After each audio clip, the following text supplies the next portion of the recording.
The Apollo 1 fire, one of the nation's most tragic spacecraft disasters.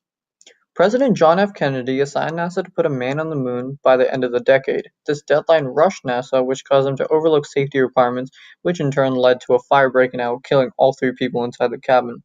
They were Gus Grissom, Edward White, and Roger Chaffee. They were doing a test trial when something went wrong, causing a spark in the wiring that ignited the oxygen in the air, which was what caused that fire. First thing that went wrong in the engineering was there was only one type of gas rather than two, which caused the small fire to spread in 30 seconds, while the evacuation time calls for 90 seconds.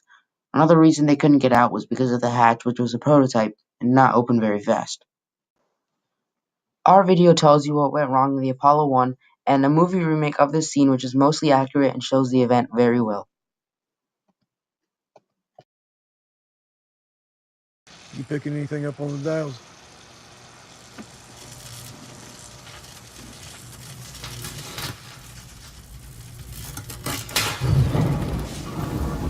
Hey, we got fire in the cockpit.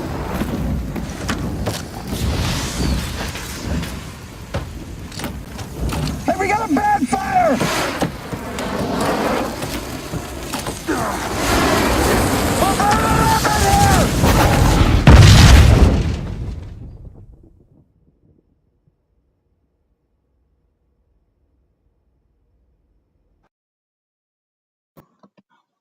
Basically, what happened to the Apollo 1 was there was a small spark which was left unattended, which spread into a massive fire in the matter of seconds because of the only oxygen environment. And since this was only a prototype of the Apollo 1 module, it was very slow to open in the best of circumstances. So in conclusion, the reason that the Apollo 1 disaster happened was because of a lack of safety considerations as well as a rush from NASA.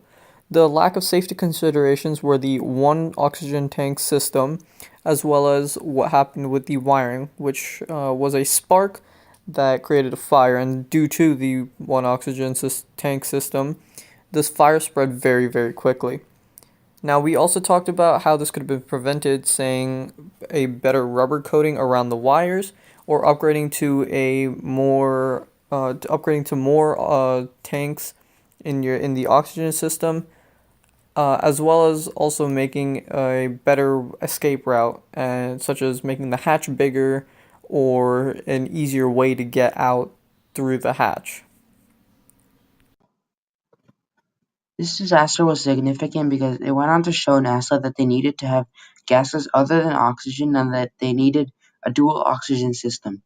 NASA also learned to reduce the number of flammable items in the cabin and crew area. They also went on to making the hatch easier to open and more reliable in case something went wrong inside.